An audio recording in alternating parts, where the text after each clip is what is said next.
Jay Summer, Andy Santor, Mill Creek Golf Course, Director of Instruction. It is August 21st, 2012. Thanks for coming today.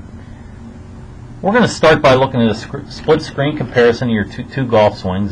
These are both obviously taken down the line. The video on the right is before. The video on the left is after I change your setup a little bit. You can see in the video on the left I got your pelvis back or posterior to your sternum, got a little bit more forward flexion, got you bent over a little bit more. The video on the right, you're standing more straight up and down. Okay, I'll talk more about your backswing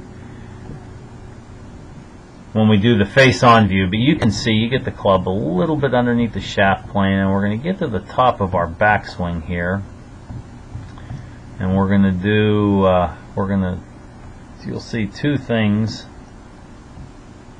You know, our lower body will start moving toward the ball, and we'll get into what's called an early extension. We'll start losing our posture, and that golf club gets well out over top of the shaft plane. Okay, and changing your setup, you know, that's what I had in mind. You can see there you're well over top of the shaft plane. Your pelvis is directly underneath your chest or your sternum, almost there.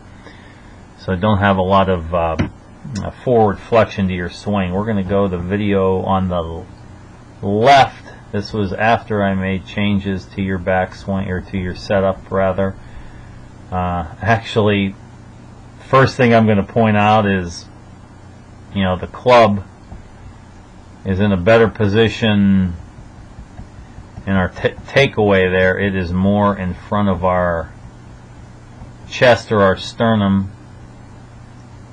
You can see there it's going. In the video on the right, it's getting well behind you. Okay, it starts to get behind you here in the video on the left. But we're going to get to the top of our backswing. I'm going to draw a few lines here. And you know, our hopes in doing this is that this is going to improve a little bit. Okay, you can see you're still getting out over top of the shaft plane, about 68 degrees.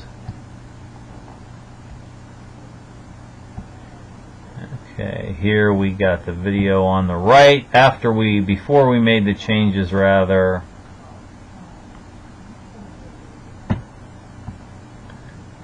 Okay, I'll duplicate this line here. Alright, about 73 degrees. So we're still out over top of the shaft plane.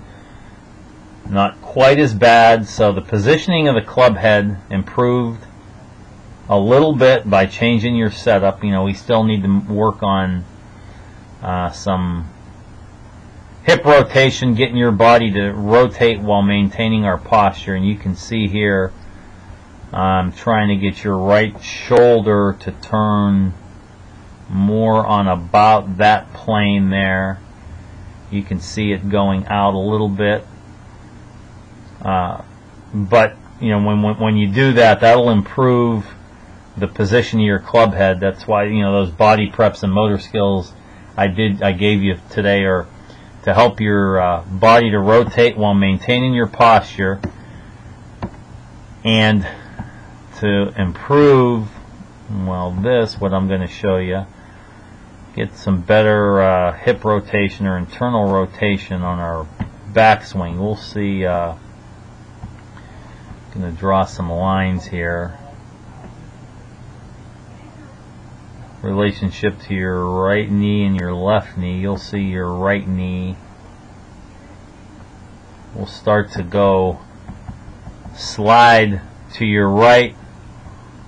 Okay, you can see that lateral shift of that right knee or that right leg. You know, where those body preps and motor skills I gave you today, or to help to improve this, to get that right hip internally rotated a little bit better. And now you'll see here when you change direction, okay, you can see you're starting with your upper body, and that your hands and arms and the club are leading the way to, you can see there. Okay, remember the sequence of the downswing needs to go pelvis, chest or thorax, lead arm, and the club. And get our downswing, because of our lack of hip rotation, the golf club gets out of sequence here on your downswing. So work on those things that we gave you. Overall, you do some good things, so you generate some pretty good club head speed. So work on those body preps and motor skills that I gave you. Once again, they will improve your hip rotation in your golf swing and get your body to rotate a little bit more in posture to keep that golf club on plane. So work on those, and we'll see you next week.